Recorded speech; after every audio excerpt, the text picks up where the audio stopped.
இன்னைக்கு வந்து நியூ கார்டனருக்காக ஒரு புது வீடியோ. புதுசாக வந்து நீங்கள் ஸ்டார்ட் அப் இருக்கீங்க அப்படின்னா அவங்களுக்கான வீடியோ தான். எக்ஸ்பீரியன்ஸ் ஆனவங்களுக்கு தேவைப்படாது. ஓகேங்களா? நாம க்ரோ பேக் சேல்ஸ் பண்ணுறோம். அதில் ஒருத்தர் வாட்ஸ்அப்பில் கேட்டிருந்தாரு, என்னென்ன சைஸ் க்ரோ பேக் எப்படி யூஸ் பண்ணணும்னு கேட்டிருந்தாரு. ஒரு ஐடியாவே இல்லை. ஸோ அந்த ஐடியா வந்து நம்ம ப்ராக்டிக்கலாக பற்றி நம்ம மாடி தோட்டம் பாருங்க. இதான் மாடி தோட்டம் நம்ம பண்ணுறோம். என்னென்ன சைஸு எதில் வச்சுருக்கோம் அப்படிங்கிறது எனக்கு ப்ராக்டிக்கலாக தெரியும். ஸோ அதை வந்து இப்போ நான் ஷேர் பண்ணிக்கிறேன். உங்களுக்கு அது ஈஸியாக இருக்கும். அதுக்காக ஃபர்ஸ்ட் வந்துடலாம். இது பார்த்தீங்கன்னா என்னோட மாடி இருக்கிறது பார்த்தீங்கன்னா கிட்டத்தட்ட ஒரு 5 இயர்ஸாக நான் வச்சுட்டு இருக்கேன். ஒரு சில பேக்குகள் பார்த்தீங்கன்னா டல்லாக இருக்கும், ஒரு சில பேக்குகள் பிரைட்டாக இருக்கும். சரிங்களா? ஓகே, நான் காமிச்சிடுறேன். இப்போ வந்து இது வந்து 9x9 சைஸுங்க. இதுல வந்து இந்த சின்ன சின்ன பாருங்க, செவந்தி, டெக்கரேட்டிவ் செவந்தி, அப்புறம் வந்து செவந்தி நீங்க பாஞ்சிலையும் வைக்கலாம், பட் வந்து நான் இதுலயே வச்சிருக்கேன். அப்புறம் இதுல பாத்தீங்கன்னா இந்த துளசி, ஆலிவேரா, இந்த மாதிரி இதெல்லாம் வந்து இதுல வச்சுக்கலாம். சரிங்களா? 9x9 வச்சுக்கலாம். அடுத்து பாத்தீங்கன்னா இது பாருங்க, இது வந்து 18x12, இது வந்து 18x9, இந்த மாதிரி. இதெல்லாம் வந்து பாத்தீங்கன்னா வேர்கள் சின்ன சின்னதா இருக்கும். அந்த மாதிரி கீரை, அப்புறம் முள்ளங்கி, வேற முள்ளங்கி வச்சிருக்கும் பாருங்க,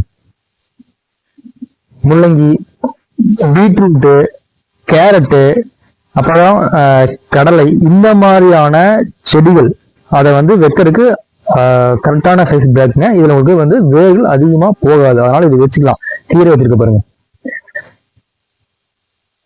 அடுத்து 12x12. நான் வந்து 12x12 வைக்கல. 12x12 பாத்தீங்கன்னா ஒரு பிளான்ட் வைக்க முடியும். அதுல வெஜிடபிள்ஸ் வச்சுக்கலாம். சரிங்களா? அது ஒரு பிளான்ட் வச்சு நல்லா க்ரோத் இருக்குங்க.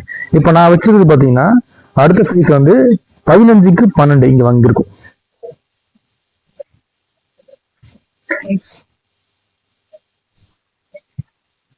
இது வந்து 15x12ங்க.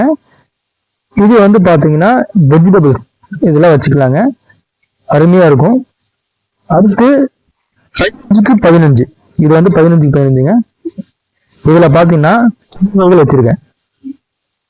எப்பவுமே கொடி வகைகள் வந்து 2 வைக்கலாங்க. அது போக வந்துட்டு வெஜிடபிள் வந்து 2 வைக்கலாம். இதுல 15x15 2 பிளான்ட் வெஜிடபிள் வைக்கலாங்க, நல்ல க்ரோத் இருக்கும். ஸோ நான் வந்து என்னோட மார்க்கெட்ல இதை சூஸ் பண்ணிருக்கேன். அடுத்து கொடி வகைகள் பாத்தீங்கன்னா 2 கொடி வகைகள். இதுல இது பாருங்க, இது வந்து நீல போடல. எப்பவுமே கொடி வகைகள் வச்சீங்கன்னா 2 வைக்கலாங்க. பாத்தீங்கன்னா கொடி பாத்தீங்கன்னா நல்லா வளர்ந்துட்டு போகும், தெரியுதுங்களா? பந்தல் ஃபுல்லா போகும். இதே வந்து இப்பதான் ஒரு 20 நாள் ஆச்சு. ஒரு 50 நாள் ஆகும்போது நல்லா நிறைய உங்களுக்கு வந்து வந்துடும். பாருங்க, தூர்த்து நல்லா வச்சிருக்கேன். இதெல்லாம் கொடிதான். இது பாருங்க எவ்வளவு தூரம் வளர்ந்துருக்கு.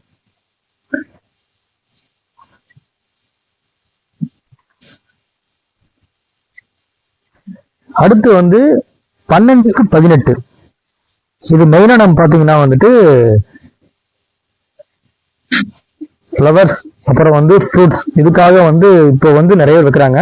ஏன்னா 18x18, அப்புறம் வந்து 24x24, இதெல்லாம் பாத்தீங்கன்னா மாடி தோட்டத்தில் லோடு அவ்வளோ ஏற்ற முடியும்னு சொல்லிட்டு இப்போ நிறைய பேர் 12x18 வாங்குறாங்க, எங்கிட்டையும் வாங்குறாங்க. நானுமே அதை கொடுத்துட்டு இருக்கேன். இதை வச்சு இந்த பேக் வச்சு 3 வருஷம் ஆகுதுங்க. குவாலிட்டி பாருங்க, இந்த குவாலிட்டி தான் நான் கொடுக்க போறேன். இது பாத்தீங்கன்னா முல்லைப்பூ.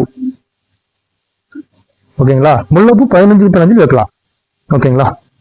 இங்க பாத்தீங்கன்னா தெரியும், நான் ரோஸ் வச்சிருப்பேன். இந்த ரோஸ் பாத்தீங்கன்னா இந்த பேக் வந்து என்னோட கிட்டத்தட்ட வந்து 5 வருஷம் ஆக போகுது இந்த பேக் நான் வச்சு. இது வந்து பாத்தீங்கன்னா ரோஸ் பிளான்ட் வச்சிருக்கேன். இதோட வந்து எத்தனை 2வது பிளான்ட் ரோஸ் மாத்திருக்கேன் நான் 7 days. இது திராட்சை கொடி 15x15. ஸோ இந்த மாதிரிதான் வந்து பாத்தீங்கன்னா நம்ம வந்து க்ரோ பேக்ஸ் கொடுத்துட்டு இருக்கோம். க்ரோ பேக்ஸ் நீட் இருந்தா கீழே போய் வாட்ஸ்அப்ல கமெண்ட் பண்ணுங்க. ப்ராக்டிக்கலா உங்களுக்கு ஒரு ஐடியா கிடைக்கும். அதுக்காக தான் நான் இந்த வீடியோ போட்டிருக்கேன். இந்த வீடியோ பிடிச்சா லைக் பண்ணி, ஷேர் பண்ணி, சப்போர்ட் பண்ணுங்க. நம்ம சேனல் சப்ஸ்கிரைப் பண்ணுங்க. தேங்க்யூ.